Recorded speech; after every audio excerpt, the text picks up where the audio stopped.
گزشتہ روز یروشلم میں مقیم سینکڑوں اسرائیلی سڑکوں پر نکل آئے اور انہوں نے وزیر اعظم بنجامن نیتن یاہو کے استعفے کا مطالبہ کیا۔ مظاہرین کا کہنا ہے کہ مغربی کنارے میں امن و امان کے ابتر صورتحال کے لیے نیتن یاہو ذمہ دار ہیں۔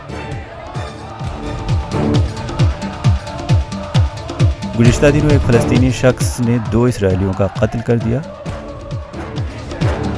اسرائیلیوں کا کہنا ہے کہ وہ سیکیورٹی کے حوالے سے خائف ہیں اور نیتن یاہو امن و امان کو برقرار رکھنے میں ناکام ہو چکے ہیں۔